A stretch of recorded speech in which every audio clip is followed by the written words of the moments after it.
Natagpuan na ang mga labi ng batang iniulat na nalunod sa ilog sa barangay Tambo Adorable, San Leonardo, Nueva Ecija matapos ang 2 araw na isinagawang search and retrieval operation ng mga otoridad sa San Leonardo, Nueva Ecija. Sa ulat, agad na nagsagawa ng operasyon ang mga rescuers at mga tauhan ng iba't ibang ahensya upang mahanap ang biktima matapos itong tangayin ng malakas na agos ng tubig habang umano'y naliligo sa ilog. Sa kabila ng hirap ng paghahanap dulot ng malalim at malakas na agos ng tubig, hindi tumigil ang mga rescuers hanggang sa tuluyang matagpuan ang katawan ng bata. Nakiramay naman ang lokal na pamahalaan at mga residente sa pamilya ng biktima sa sinapit na trahedya.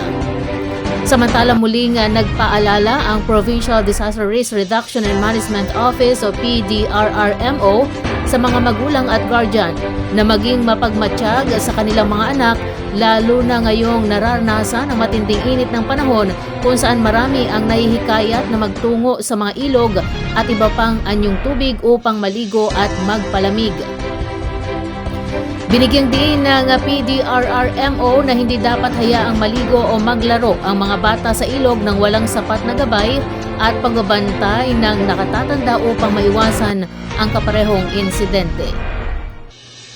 Patuloy rin ang panawagan ng mga otoridad sa publiko na pairalin ang ibayong pag-iingat sa mga lugar na may malalim at malakas na agos ng tubig upang mapanatili ang kaligtasan ng bawat isa, lalo na ng mga kabataan.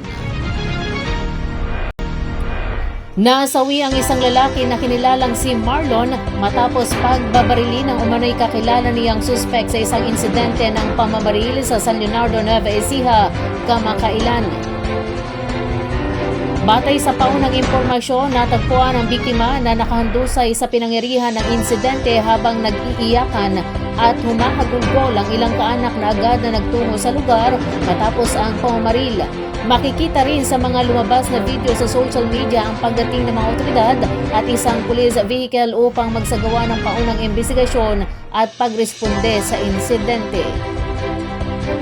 Ayon sa ulat, mabilis na tumakas ang suspect matapos ang pamamaril at kasalukuyang tinutugis ng mga operatiba ng pulisya. Patuloy pang inaalam ng mga investigador ang motibo sa krimen at ang pagkakakilanlan ng suspect upang agad itong maaresto. Hindi pa naglalabas ng karagdagang detalye ang mga otoridad hinggil sa insidente habang nagpapatuloy ang investigasyon. Nananawagan naman ang pulisya sa publiko na makipagtulungan at agad na magbigay ng anumang impormasyon na makatutulong sa mabilis na pagkakaaresto sa suspect.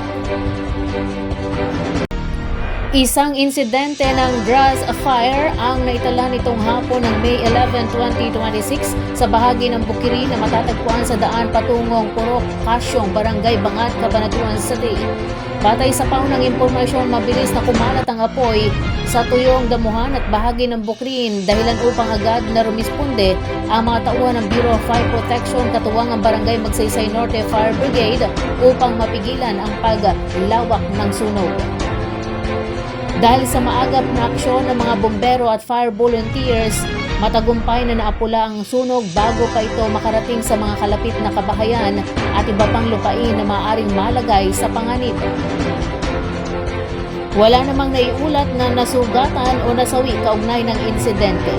Sa kasalukuyan ay wala pang inilalabas na opisyal na ulat ang mga otoridad hinggil sa sanhi ng sunog at lawak ng pinsalang idinulot nito.